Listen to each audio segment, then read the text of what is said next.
सभी को नमस्कार। मेरा नाम राजेंद्र मीणा है, assistant professor botany in government college बारा। बच्चों, हमने बीएससी पार्ट सेकंड के पेपर थर्ड की फर्स्ट यूनिट के 2 टॉपिक्स कवर कर लिए हैं। अब हम इस यूनिट का थर्ड टॉपिक कवर कर रहे हैं। स्टार्ट करते हैं अपन।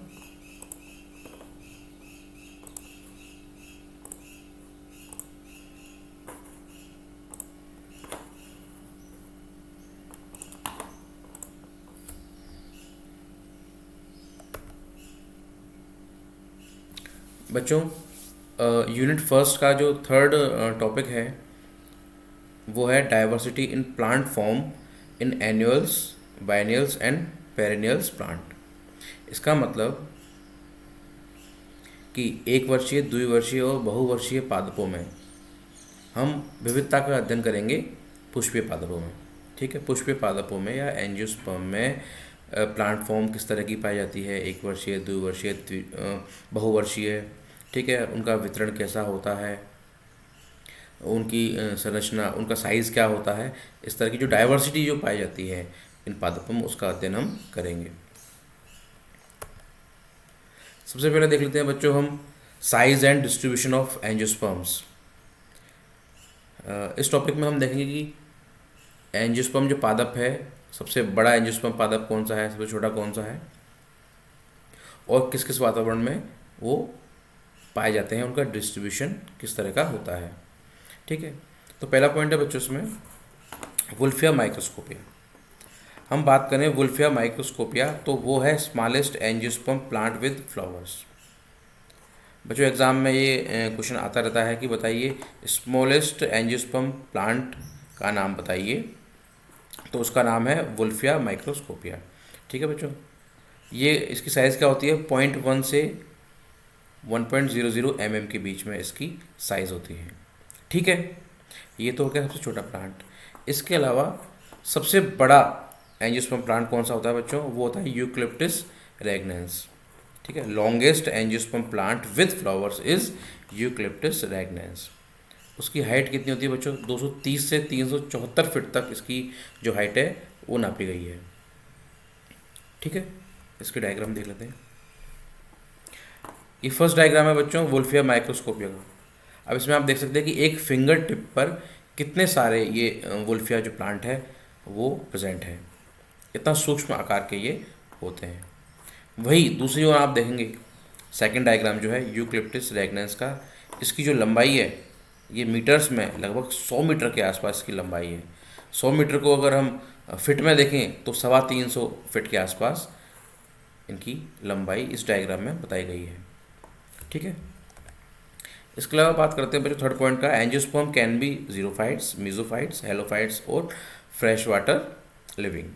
जो एंजियोस्पर्म पादप होते हैं वो जीरोफाइट्स हो सकते हैं, अर्थात मरुस्थलीय आवास में पाए जा सकते हैं, मीजोफाइट्स हो सकते हैं, सामान्य वातावरण में पाए जा सकते हैं, हेलोफाइट्स होते हैं, लवणोद्भिद हो सकते हैं ये, या फिर ये अलवणीय जल यानी फ्रेश वाटर में भी रह सकते हैं।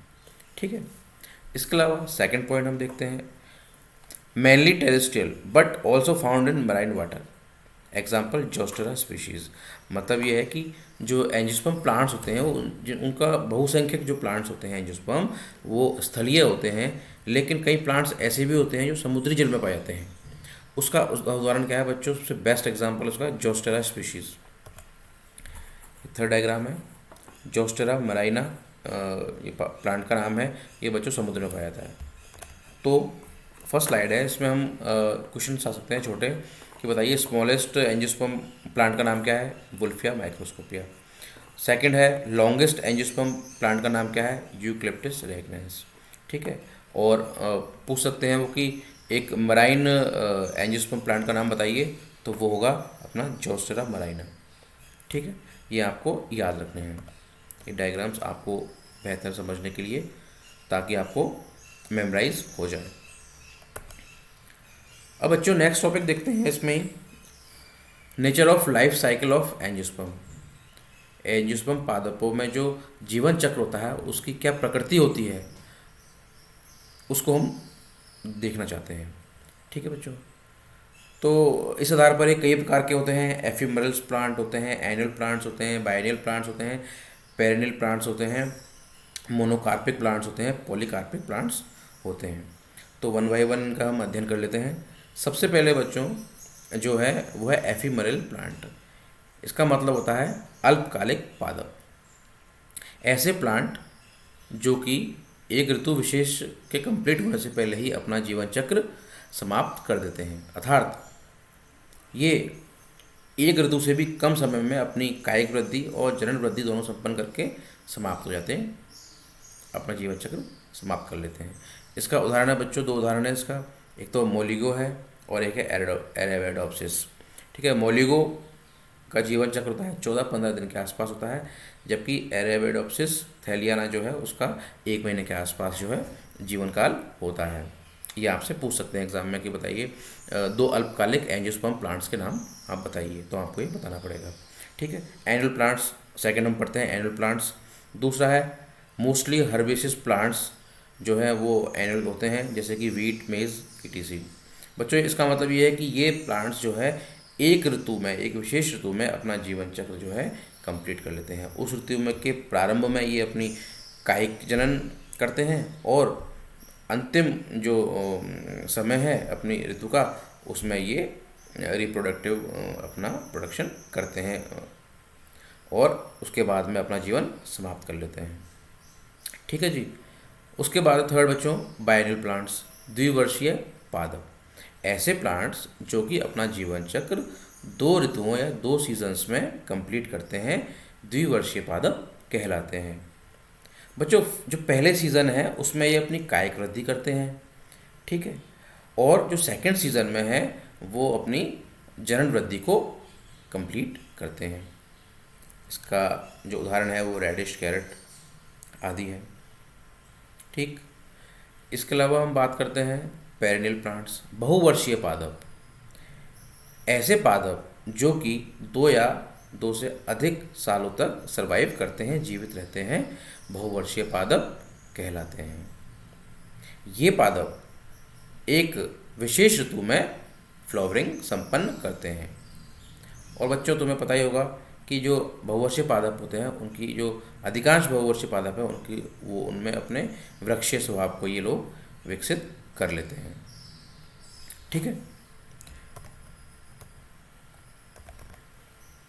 हमने पढ़ लिया ephemerals plant, annual plants, biennial plants, perennial plants. ठीक है, इसके अलावा बच्चों एक बहुत इम्पोर्टेंट टॉपिक है इसी में से जिससे अक्सर प्रश्न पूछ जाते हैं, वो है मोनोकार्पिक प्लांट्स और पॉलीकार्पिक प्लांट्स क्या होते हैं, इनमें डिफरेंस क्या होते हैं और इनके एग्जांपल्स क्या है। तो इसको थोड़ा हम डिटेल में देखेंगे। ठीक है, सबसे पहले हम पढ़ते हैं बच्चों मोनोकार्पिक प्लांट्स। तो पढ़ते हैं, these plants flower only once in their life. These plants are generally annual or biennial. Very few are perennial. Monocarpic plants die after flowering and fruiting. Example है इसके बैम्बू और एलिव। तो ये क्या बोल रहे हैं जी, जो मोनोकार्पिक प्लांट्स होते हैं बच्चों वो अपने जीवन में केवल एक बार पुष्पन की प्रक्रिया को दर्शाते हैं। ठीक है, ऐसे प्लांट्स जो कि जीवन में केवल एक बार फ्लावरिंग की प्रक्रिया को दर्शाते हैं मोनोकार्पिक प्लांट्स कहलाते हैं। बच्चों ये जो प्लांट्स होते हैं मैक्सिमम जो होते हैं वो या तो 1 वर्षीय होते हैं या द्विवर्षीय होते हैं। ठीक है, कुछ ही ऐसे पादप है जो कि बहुवर्षीय होते हैं लेकिन मोनोकार्पिक कंडीशन दर्शाते हैं। ठीक है, इसको याद रखिएगा कि जो मोनोकार्पिक प्लांट्स होते हैं वो मैक्सिमम एनुअल या बायनियल होते हैं। पेरेनियल प्लांट्स जो है मोनोकार्पिक अवस्था जनरली शो नहीं करते हैं। ठीक, अब आगे क्या बोल रहे हैं ये, monocarpic plants die after flowering and fruiting. जीवन की जिस भी अवस्था में ये मोनोकार्पिक प्लांट्स जो है फ्लावरिंग करेंगे, इनमें फ्रूटिंग की प्रक्रिया हो गई, उसके तुरंत बाद ये अपना जीवन समाप्त कर लेते हैं। ठीक है, तो इसके एग्जाम्पल है बच्चों मोनोकार्पिक प्लांट्स के बम्बू और एगेव। इसको आप अवश्य याद रखिए, ये एग्जाम्स में पूछा जाता है। ठीक है, आपको समझ में आ गई बात। मोनोकार्पिक प्लांट ऐसे प्लांट जो जीवन में सिर्फ एक बार पुष्पन की प्रक्रिया को दर्शाते हैं, मुख्यतः एक वर्षीय या द्विवर्षीय पादप होते हैं। बहुत कम प्लांट जो है वो बहुवर्षीय होते हैं। ठीक है, और जब भी पुष्पन करेंगे, पुष्पन के तुरंत बाद ये अपना जीवन को समाप्त कर लेंगे। इसका दो उदाहरण है बेम्बू और एगेव। ठीक है, नेक्स्ट हम पढ़ते हैं polycarpic plants. These plants flower every year in a particular season. All polycarpic plants are perennial. These plants do not die after flowering and fruiting. Example apple, mango, orange, etc. बच्चों क्या बोल रहा है ये? These plants flower every year in a particular season. ऐसे plant जो कि हर मौसम में, एक प्रत्येक विशेष मौसम में फ्लावरिंग की प्रक्रिया को संपन्न करते हैं, पॉलीकार्पिक प्लांट्स कहलाते हैं। All polycarpic plants are perennial. इसको हमेशा याद रखिएगा बच्चों कि जो सभी पॉलीकार्पिक प्लांट्स हैं वो बहुवर्षीय प्रकृति को दर्शाते हैं। ठीक है, ये प्लांट फ्लावरिंग और फ्रूटिंग के पश्चात मृत नहीं होते हैं, ये जीवित बने रहते हैं और एक प्रत्येक सीज़न में हर साल ये फ्लावरिंग की प्रक्रिया को संपन्न करते हैं। बच्चों जो मैक्सिमम प्लांट्स देखते हैं हम आसपास वो पॉलीकार्पिक प्रकृति के ही होते हैं। ठीक है, मोनोकार्पिक प्लांट मतलब जीवन में एक बार पुष्पन होगा। पॉलीकार्पिक प्लांट्स का मतलब जीवन में ये कई बार पुष्पन की प्रक्रिया दर्शाएंगे। मोनोकार्पिक वार्षिक या द्विवर्षीय होते हैं, जबकि पॉलीकार्पिक जो है सभी पादप बहुवर्षीय होते हैं। ठीक है बच्चों, अब एक स्लाइड है, ये इम्पोर्टेंट है, मैंने नेट से सर्च करके निकाली आपके लिए। इसमें अच्छी तरीके से मोनोकार्पिक और पॉलीकार्पिक प्लांट्स के डिफरेंसेस को बताया गया है, वो देख लेते हैं जल्दी से एक बार। ठीक है, डेफिनेशन के देखते हैं हम मोनोकार्पिक और पॉलीकार्पिक प्लांट्स की। तो मोनोकार्पिक प्लांट्स के लिए क्या कहते हैं ये?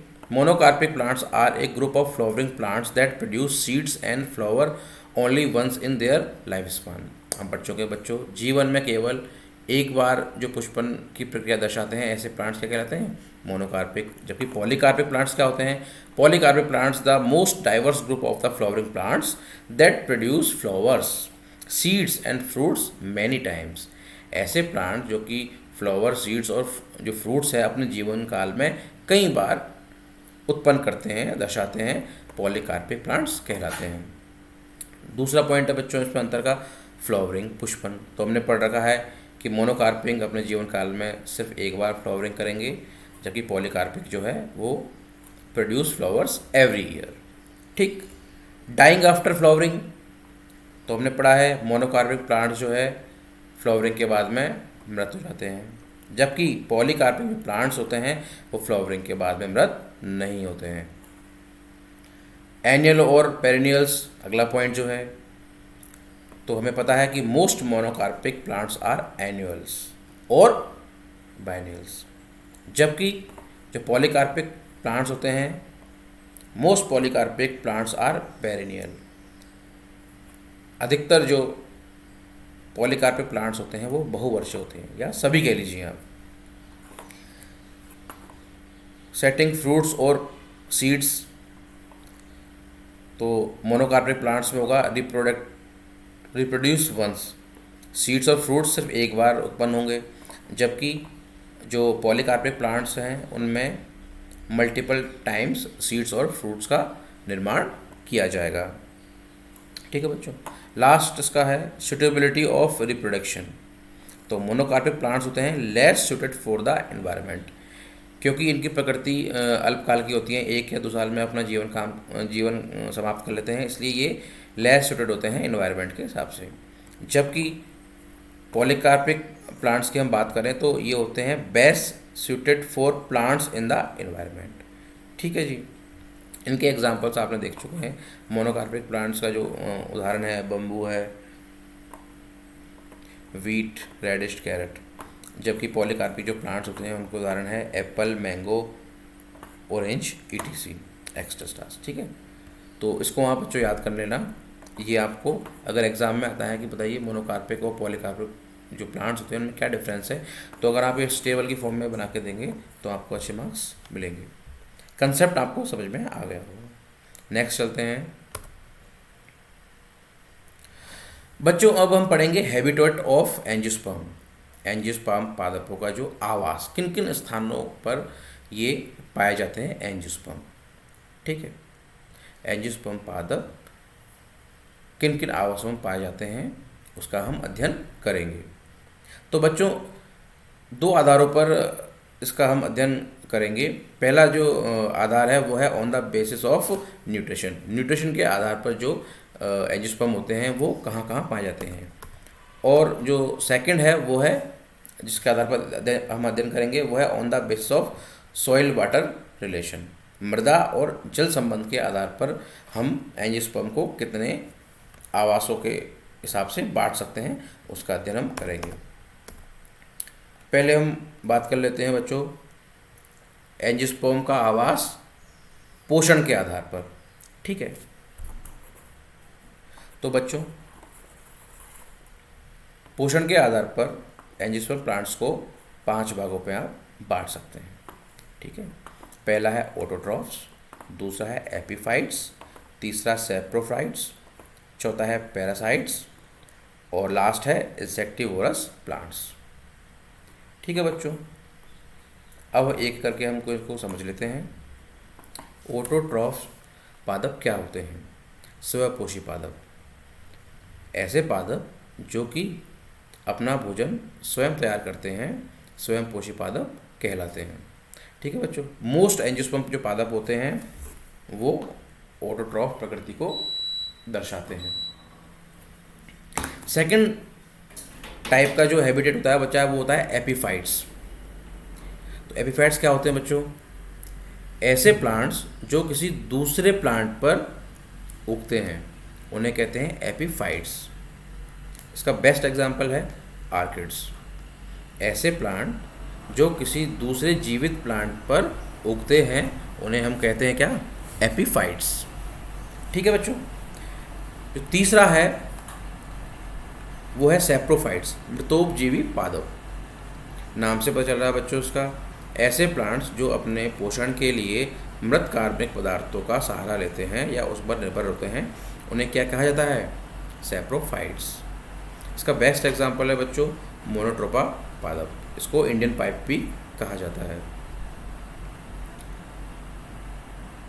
अगला जो क्लासिफिकेशन है बच्चों वो होता है पैरासाइट प्लांट्स। ऐसे पादप जो कि पोषण के लिए किसी दूसरे पादप पर निर्भर होते हैं उन्हें कहा जाता है पैरासाइट प्लांट्स। इसका उदाहरण है बच्चों कसकोटा। अभी हम पढ़ेंगे एपीफाइट्स और पैरासाइट प्लांट्स के बारे में नेक्स्ट स्लाइड में। ठीक है, ये कभी कभी इनमें डिफरेंस पूछ लिया जाता है। ठीक है, उससे पहले हम देख लेते हैं इंसेक्टिवोरस प्लांट्स। कीटाहारी पादप, ऐसे पादप जो कीड़े मकोड़ों का या कीटों का भक्षण करके अपना पोषण प्राप्त करते हैं उन्हें कीटाहारी पादप कहा जाता है। इनके उदाहरण हैं निपेंथस और ड्रोसेरा पादप। ठीक है, तो पोषण के आधार पर एंजियोस्पर्म पादपों के आवास 5 प्रकार के हमने पढ़े: autotrophs, epiphytes, saprophytes, parasite plants and insectivorous plants. इनका उदाहरण आपको जरूर याद होना चाहिए बच्चों। सैप्रोफाइट का उदाहरण मोनोट्रोपा, पैरासाइट का कसकोटा, इंसेक्टिवोरस आपने पढ़े होंगे निपेंथस, ड्रोसेरा etc, है ना। एपीफाइट्स, ऑर्किड, ऑटोट्रॉफ्स आपको पता ही है। ये आपकी मेमोरी के लिए मैंने कुछ डायग्राम्स यहाँ लगाए हैं। ऑर्किड प्लांट जो है हमने पढ़ा था एपीफाइट होता है, ये दूसरे अन्य पादप से फिजिकली जुड़ा होता है। जैसे कि ये जो प्लांट है ये ऑर्किड है, ये ऑर्किड के फूल हैं, ये किसी दूसरे सजीव जो पादप है उससे अटैच्ड है। ठीक है, एक ये है निपेंथस, ये होता है बच्चों कीटाहारी पादप। ठीक है, ये कीटों का भक्षण करके अपना पोषण प्राप्त करता है। पैरासाइट प्लांट का उदाहरण बच्चों ये है कसकोटा या अमरबेल, जो पूर्ण स्तंभ परजीवी के रूप में पाई जाती है, क्योंकि इसमें ना तो क्लोरोफिल होता है ना इसमें रूट्स होती हैं, इसलिए ये पूर्ण रूप से जो है पोषण के लिए अन्य पादप पर निर्भर रहती है। ठीक है, ये बच्चों सेप्रोफाइट प्लांट का उदाहरण है। मोनोट्रोपा, बरसातों के टाइम पे आपने देखा होगा गोबर या उसके आसपास की जगहों पर ये पाया जाता है। इसको इंडियन पाइप भी बोलते हैं। ये जो है ये पादप मृत कार्बनिक पदार्थों से अपना पोषण प्राप्त करता है। ठीक है, ऑर्किड, निपेंथस, कस्कुटा और मोनोट्रोपा, आप इनको याद रखिएगा। ठीक है बच्चों, जैसे मैंने तुम्हें बताया था पहले कि हम एपीफाइट प्लांट और पैरासाइट प्लांट है उनके अंतर के बारे में जानेंगे, उन दोनों में क्या अंतर होता है। ठीक है, एपीफाइट प्लांट और parasite plant. An organism that grows on the surface of a plant and derives its moisture and nutrients from the air, rain or from debris accumulating around it are epiphytes। ऐसे organism या ऐसे पादप जो किसी दूसरे पादप की सतह पर उगते हैं और जो मॉइस्चर और न्यूट्रिशन जो है वो एयर से या आप वर्षा से, वर्षण से प्राप्त करते हैं, एपीफाइट प्लांट्स कहलाते हैं। पैरासाइट प्लांट क्या होते हैं? The organism that live on और in another organism the host causing it some harm and it adapted structurally to this way of life. Parasite plant में एक प्लांट दूसरे ऑर्गेनिज्म या दूसरे प्लांट पर पूरी तरीके से निर्भर होता है। होस्ट को ये थोड़ा नुकसान पहुंचाता है और अपने जीवन की जो महत्वपूर्ण या सभी आवश्यकताएं लगभग होस्ट से प्राप्त करता है, पैरासाइट प्लांट कहलाता है। सेकंड डिफरेंस देख लेते हैं बच्चों इसमें। एपीफाइट जो प्लांट होते हैं live on the surface of the plant. जो एपीफाइट्स होते हैं वो दूसरे पादप की सतह पर रहते हैं, जबकि जो पैरासाइट्स होते हैं कुछ प्लांट्स होस्ट के अंदर भी रह सकते हैं और कुछ सतह पर भी रह सकते हैं। तीसरा अंतर है इसमें, एपीफाइट प्लांट्स के बारे में क्या बोल रहे हैं? Depend on the host plant for the physical support. सिर्फ और सिर्फ फिजिकल सपोर्ट के लिए ये होस्ट प्लांट पर डिपेंडेंट होते हैं, जबकि जो पैरासाइट्स होते हैं वो depend on the host for nutrients. पोषण के लिए होस्ट पर डिपेंड होते हैं, फिजिकल फॉर्म सपोर्ट भी चाहिए उन्हें, न्यूट्रिशन भी चाहिए, जबकि एपीफाइट जो प्लांट होते हैं उनको केवल फिजिकल सपोर्ट चाहिए होस्ट प्लांट से या दूसरे सजीव पादप से।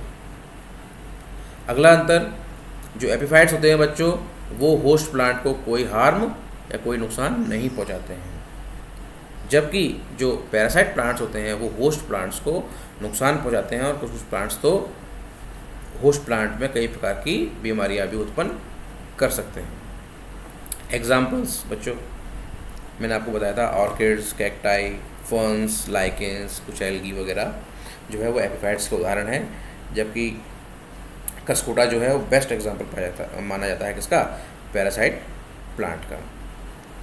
ठीक है बच्चों, ये भी आपको लर्न करना है, इसको समझिए आप, बहुत आसान है। नेक्स्ट स्लाइड देखते हैं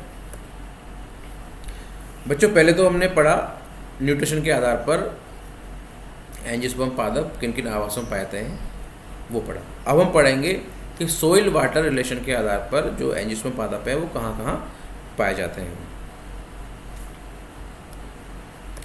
तो बच्चों चार प्रकार की प्रकृति या चार प्रकार के आवास मुख्य रूप से दिखाए गए हैं ये एंजियोस्पर्म पादपों के हैं। पहला है एसिडोफाइट, दूसरा है हेलोफाइट, तीसरा है सेमोफाइट, चौथा है लिथोफाइट। बच्चों पहले इनका शाब्दिक अर्थ आपको पता होना चाहिए। एसिडोफाइट ऐसे पादप जो अम्लीय पीएच वाले स्थानों पर पाए जाते हैं, एसिडोफाइट कहलाते हैं। हेलोफाइट ऐसे पादप जो लवणीय मृदा में पाए जाते हैं, हेलोफाइट कहलाते हैं। सेमोफाइट प्लांट्स जो है वो बलुई मिट्टी वाले स्थानों पर जो पादप उगते हैं उन्हें सेमोफाइट्स कहते हैं, और चट्टानों पर जो पादप पाए जाते हैं वो होते हैं लिथोफाइट। ठीक है बच्चों, तो ऐसा एंजियोस्पर्म जो कि लवणीय मृदा में पाया जाता है उसका सबसे अच्छा उदाहरण है वो है रोडोडेंड्रॉन। बच्चों ये जो पादप है ये अम्लीय मृदा में पाया जाता है। मृदा की पीएच 3.5 से 4.5 के बीच में भी अगर हो तो भी ये जो पादप है आसानी से सर्वाइव कर सकता है, रोडोडेंड्रॉन। ठीक है। दूसरा है हेलोफाइट, लवणीय स्थान, जैसे कि आप मान लीजिए कच्छ का रण हो गया, ठीक है, तो ऐसे लवणीय स्थान वहाँ पर पाए जाने वाले पादप का उदाहरण है साल 16। ठीक है, आप देख सकते हैं इसका डायग्राम, ये कच्छ के रण आदि स्थानों पर या जहाँ पर भी लवणीय मृदा है वहाँ पर ये आसानी से ग्रो कर सकता है। तीसरा है बच्चों सेमोफाइट्स, इसका उदाहरण है मोलिगो। बलुई मिट्टी पर या रेत पर मोलिगो जो है आसानी से वृद्धि कर सकता है। ये डायग्राम है इसका। ये आपको बच्चों लर्न करने हैं, आपसे छोटे छोटे क्वेश्चन में पूछ सकते हैं कि बताइए एक लिथोफाइट एंजियोस्पर्म का उदाहरण दीजिए, तो आप बोलेंगे लिंडनबर्जिया। आपसे पूछेंगे एक एसिडोफाइट एंजियोस्पर्म का उदाहरण दीजिए, तो आपको बताना पड़ेगा रोडोडेंड्रॉन।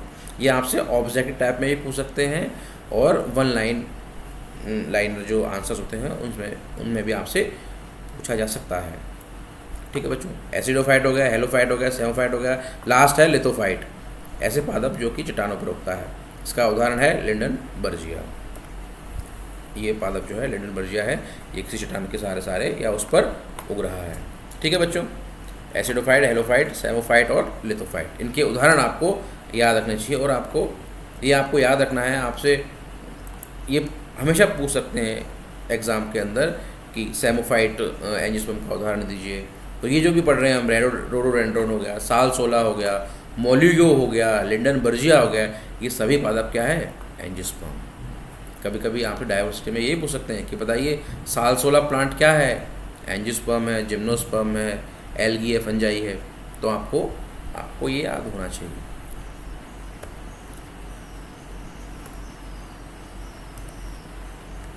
ठीक है बच्चों, अब लास्ट टॉपिक बढ़ते हैं हम आज का, nature of stem in angiosperm. Angiosperm पादपों में जो तना होता है उसकी प्रकृति किस प्रकार की होती है?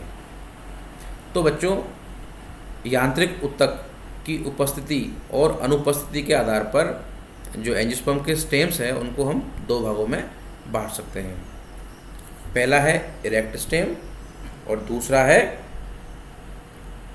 Week stem. ठीक है, तो सबसे पहले हम पढ़ते हैं इरेक्ट स्टेम के बारे में।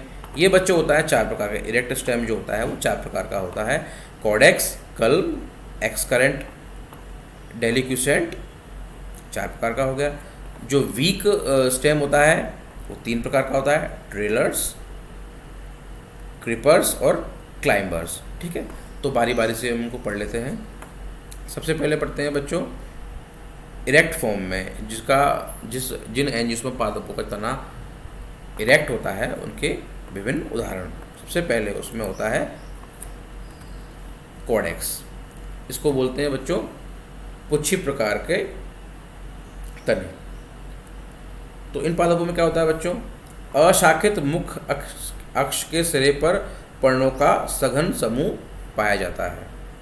अशाखित मुख अक्ष होगा या तना होगा, उसके सिरे पर पर्णों का सघन समूह पाया जाता है, उस प्रकार के पादप को हम क्या बोलते हैं? कॉडेक्स या पुच्छी प्रकार का पादप। इसका उदाहरण है पाम ट्री। देखिए बच्चों, अशाखित मुख अक्ष है और इसके ऊपर सघन पर्णों का समूह पाया जा रहा है, तो इस प्रकार का जो पादप है उसको क्या बोल देंगे हम? कॉडेक्स प्रकार का जो तना है ये, उसको बोलेंगे कॉडेक्स प्रकार का तना। सेकंड है बच्चों कल्म। ठीक है, इसमें क्या होता है बच्चों? अशाखित तने पर पर्व और पर्व संधियाँ पाई जाती हैं तथा पर्व संधियाँ जो हैं फूली हुई होती है। इसका उदाहरण है बच्चों बम्बू और शुगर कैन। अशाखित तना होगा, देखिए अशाखित तना है, उसमें पर्व और पर्व संधियाँ पाई जाती है। जैसे कि शुगर केन में आपको पता हो गांठ होती है, तो गांठ वाला स्थान वो होता है पर्व संधि, जबकि 2 गांठों के बीच में जो स्थान पाया जाता है वो क्या होता है? पर्व। तो इस प्रकार का जो स्टेम होता है उसको हम क्या बोलते हैं? कल्म। ठीक है, तीसरा है इसमें बच्चों excurrent type of erect stem in angiosperm. Excurrent plant ये क्या होता है? इसको बहिर्वेदी भी बोलते हैं हम। इसमें क्या होता है बच्चों? अग्राभिसारी क्रम में शाखा का विकास होता है, आधार पर बड़ी वह शीर्ष पर छोटी शाखाएं पाई जाती है, इस कारण यह शंकुनुमा दिखाई देता है। ठीक है बच्चों, इस प्रकार के जो उदाहरण है, इसका उदाहरण जो है वो है अशोक का पेड़। इस अशोक का पेड़ आपने देखा होगा बच्चों, इसमें क्या होता है, नीचे की तरफ जो है बड़ी शाखाएं पाई जाती है और जैसे जैसे हम शीर्ष की ओर जाते जाएंगे तो शाखाओं की जो साइज़ है वो छोटी होती जाएगी। तो एक शंकु प्रकार की जो स्ट्रक्चर है वो हमें दिखाई देती है। तो इसे हम क्या बोलेंगे, बहिर्वेदी प्रकार का स्टेम। इसका उदाहरण है अशोक। ठीक बच्चों, अब लास्ट जो है इसमें डेलिक्यूसेंट या इसको बोलते हैं लीनाक्ष प्रकार का तना। ठीक है, इसमें क्या होता है बच्चों, मुख्य अक्ष शीर्ष पर अत्यधिक शाखित हो जाता है और ये अक्ष पुनः शाखन दिखाता है, अतः शीर्ष पर जो है सघन शाखा समूह आपको दिखाई देगा। देखिए नीम का पादप आपने देखा होगा बच्चों, तो मुख्य अक्ष में क्या हुआ, शीर्ष पर अत्यधिक शाखित होगा और ये शाखाएं जो है वो पुनः शाखन प्रकट करेंगी। एक शाखा बनी, उस शाखा से दूसरी एक और शाखा बनेगी, तीसरी बनेगी। तो इस प्रकार जो उसका शीर्ष जो भाग है वो अत्यधिक शाखित हो जाता है। तो इसको हम डेलिक्यूसेंट प्रकार का स्टेम बोलेंगे, लीनाक्ष प्रकार का तना इसको बोलेंगे। ठीक है बच्चों, इसका उदाहरण है नीम। तो हमने पढ़ लिया इरेक्ट टाइप ऑफ स्टेम। उसमें कॉडेक्स हो गया, जिसमें कि मुख्य अक्ष जो होता है अशाखित होता है और शीर्ष पर पर्णों का समूह पाया जाता है। उदाहरण उसका हो गया है पाम। दूसरा है कलम, इसमें अशाखित तने पर पर्व संधियाँ पाई जाती है। उदाहरण हो गया गन्ना और बांस। तीसरा है एक्सकरेंट, इसमें अग्राभिसारी क्रम में शाखाओं का विकास होता है, आधार पर बड़ी और शीर्ष पर छोटी शाखाओं का निर्माण होता है, शंकुनुमा संरचना का निर्माण होता है। उदाहरण के लिए अशोक। चौथा है डेलिक्यूसेंट या लीनाक्ष प्रकार का, इसमें मुख्य अक्ष शीर्ष पर अत्यधिक शाखित हो जाता है। ये जो शाखाएं हैं पुनः शाखन प्रकट करती है, अतः शीर्ष पर सघन शाखा समूह का निर्माण हो जाता है। इसका उदाहरण है नीम। ठीक है, आप डायग्राम के थ्रू इन प्रकारों को भली भांति याद कर सकते हैं। बच्चों अब नेक्स्ट है, हमने पढ़ लिया पहला इरेक्ट फॉर्म पढ़ लिया, अब हम पढ़ेंगे ऐसे पादप जिनमें वीक स्टेम पाया जाता है। ठीक है बच्चों, यांत्रिक ऊतक अपर्याप्त मात्रा में होने के कारण यह शान अवस्था में उपस्थित हो सकते हैं अथवा निकट स्थित संरचनाओं से आलम्बन प्राप्त कर सकते हैं। क्योंकि बच्चों इनमें यांत्रिक ऊतक जो है अपर्याप्त होता है, इस कारण यह या तो लेटी हुई अवस्था में हो सकते हैं या फिर कोई आसपास की जो संरचना है उससे सहारा लेकर अपनी वृद्धि दर्शाते हैं। ठीक है, ये तीन प्रकार के हैं, ट्रेलर्स यानी कि तलसर्पी, क्रीपर्स यानी विसर्पी, ठीक है, और क्लाइंबर्स यानी आरोही। ठीक है, अब इनको एक एक करके हम पढ़ते हैं। सबसे पहले बच्चों तलसर्पी। तलसर्पी प्रकार का तना कैसे होता है, तो दुर्बल शांत तनों में शाखाएं अधो स्तर के संपर्क में या शांत दिशा में वृद्धि करती है, किंतु इनसे मूल का निर्माण नहीं होता है।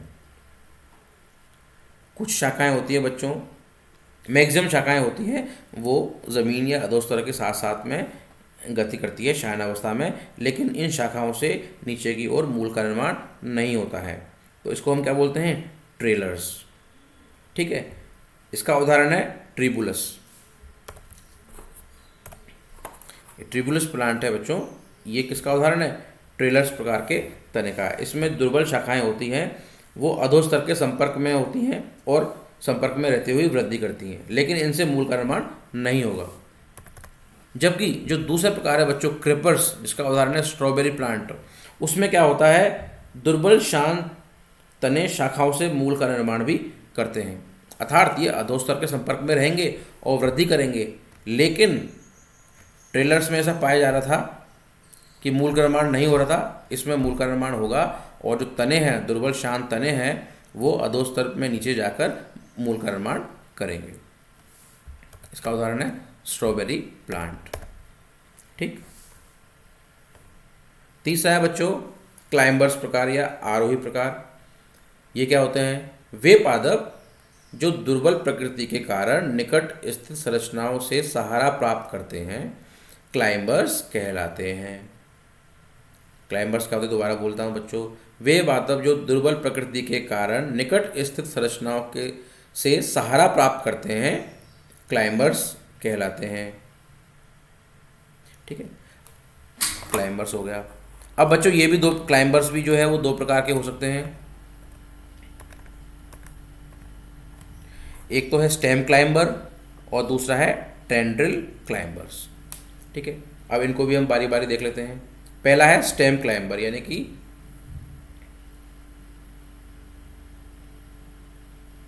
इसको पढ़ते हैं हम। जब स्तंभ आरोहण का कार्य करता है, वह कोमल व दुर्बल तना आरोहण करता है, तो यह वल्लरी कहलाता है। भाई बच्चों, सबसे पहला तो है कि तना आरोहण का काम करेगा, तो इस प्रकार के पादप को हम क्या बोलेंगे? Stem climber. कोई भी पादप जिसमें कि जो तना है वो आरोहण या ऊपर चढ़ने में मदद करेगा, उसको हम क्या बोलेंगे?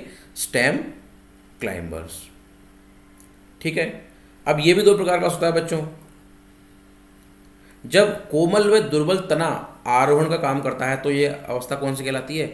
वल्लरी अवस्था कहलाती है। बहुत इंपॉर्टेंट है ये। भाई हम पढ़े हैं क्लाइंबर्स।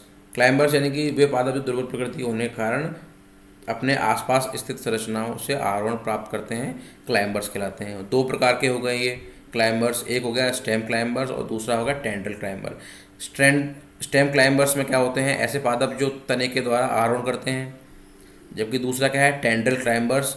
टेंड्रिल क्लाइंबर्स ऐसे पादप होते हैं जो कि प्रतानों के द्वारा आरोहण का कार्य संपन्न करते हैं।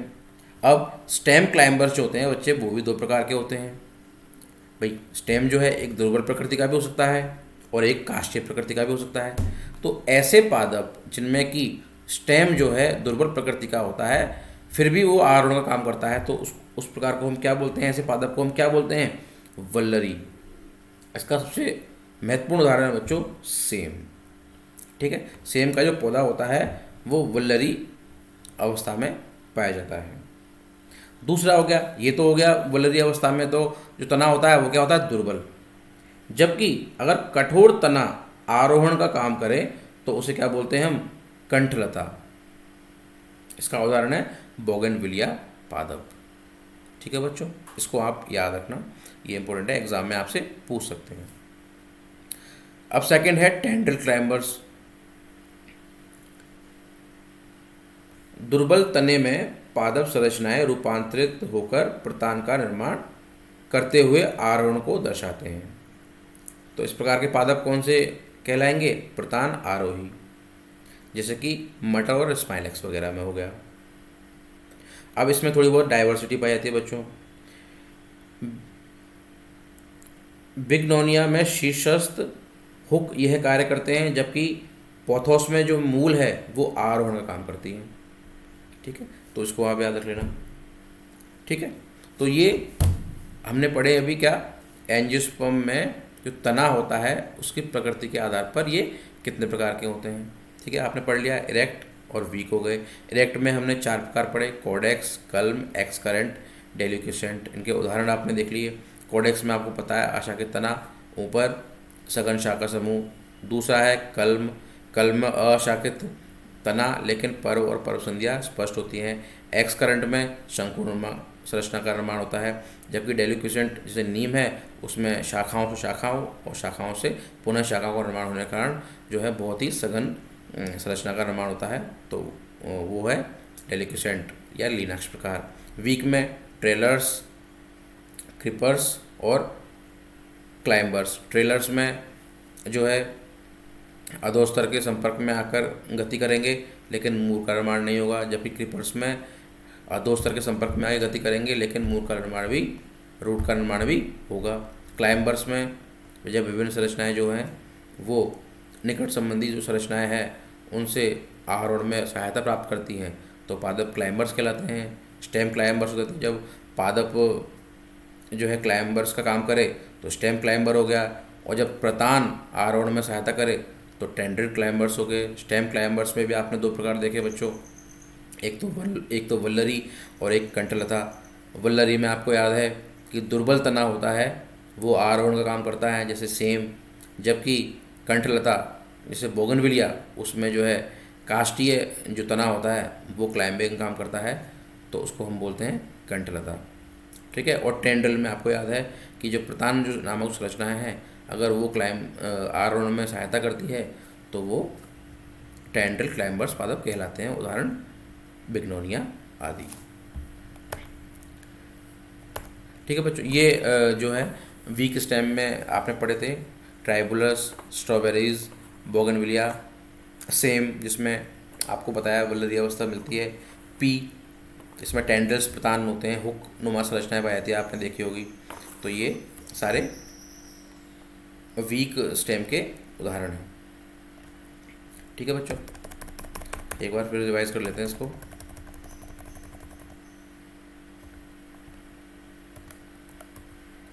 Wolffia microscopia, smallest angiosperm plant, eucalyptus regnans, longest angiosperm plant. ठीक है। जोस्टेरा मेराइना एक मेराइन एंजियोस्पर्म का उदाहरण है। एफिमरेल्स यानी कि अल्पकालिक पादप, एक ऋतु से समाप्त होने से पहले ये अपना या बहुत कम दिनों में अपना जीवन संपन्न कर लेते हैं, अल्पकालिक पादप एफिमरेल्स।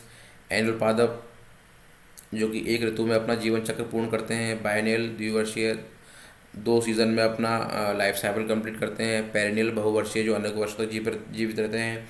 मोनोकार्पिक और पॉलीकार्पिक प्लांट्स को डिटेल में आपने पढ़ा था। ठीक है। उसकी जो अंतर थे वो भी आपको एक बार फिर से आप याद कर लीजिएगा, ये महत्वपूर्ण है। इसके अलावा न्यूट्रिशन के आधार पर हमने एंजियोस्पर्म के हैबिटेट को देखा था, autotrophs, epiphytes, saprophytes, parasite plant, insectivores plant. Epiphytes और पैरासाइट प्लांट्स में हमने अंतर देखा था। इसके अलावा सॉइल वाटर रिलेशन के आधार पर एंजियोस्पर्म का आवास एसिडोफाइट हो सकता है, हेलोफाइट हो सकता है, सेमोफाइट हो सकता है, लिथोफाइट हो सकता है। इसके उदाहरण देखे थे।